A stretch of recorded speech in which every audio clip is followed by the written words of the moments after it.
আমার পছন্দের কথা লিখেন নাই, বলেন নাই, তাই তার এখানে চাকরি নাই, রিজেক্ট নাই, এটা গুরুতর অন্যায়, এটা কেউ করবেন না। আমরা বিনয়ের সাথে অনুরোধ জানাবো এই কাজ থেকে যেন তারা ফিরে আসেন। আমরা এই দেশকে ভালোবাসি, দেশের মানুষকে ভালোবাসি। আপনারা ওই দেশের নাগরিক, আমরা ওই দেশের নাগরিক। আমরা প্রত্যেকটি নাগরিককে সম্মান করার পক্ষে, ভালোবাসার পক্ষে। আসুন একটা ভালোবাসার পরিবেশ আমরা সমাজে সৃষ্টি করি। হিংসা, হানাহানির, দলীয় সংকীর্ণতার রাজনীতির গণ্ডি থেকে আমরা বের হয়ে আসি। আজকে পবিত্র এই রমজানের দিনে আমি আহ্বান জানাবো, শুধুমাত্র দলীয় পরিচিতির কারণে আল্লাহর একজন বান্দা কিংবা বান্দি যেন জুলুমের শিকারে পরিণত না হন। এটা যদি করা হয়, এটা হবে ইতিহাসকে অগ্রাহ্য, অমান্য, অশ্রদ্ধা করার শামিল।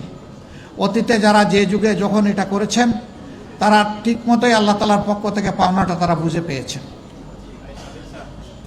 আমরা আশা করব সরকার আল্লাহ তাআলার সন্তুষ্টভাজন কাজগুলো করবে।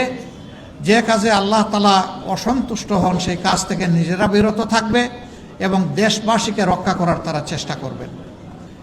এক মাস এই রোজা অনুসরণ করার মাধ্যমে আশা করা যায় তোমরা আল্লাহকে ভয় করার জন্য তোমাদের দিলকে প্রস্তুত করবে, তোমরা আল্লাহকে ভয় করবে, এই নিয়ামতটা তোমরা হাসিল করবে।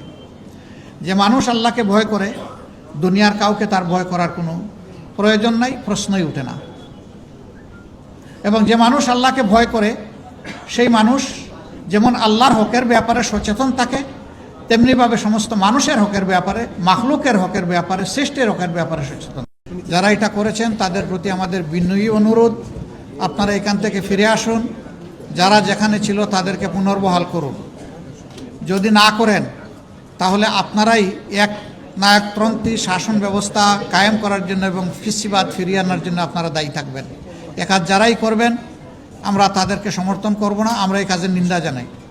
এবং আমরা দাবি করি রাইট নাও, শুধু সাংবাদিক না, কোনো একটা সরকারি, আধা সরকারি, স্বায়ত্তশাসিত বেসরকারি প্রতিষ্ঠানের একজন পিয়নের উপরেও যেন সেই আঘাত না আসে।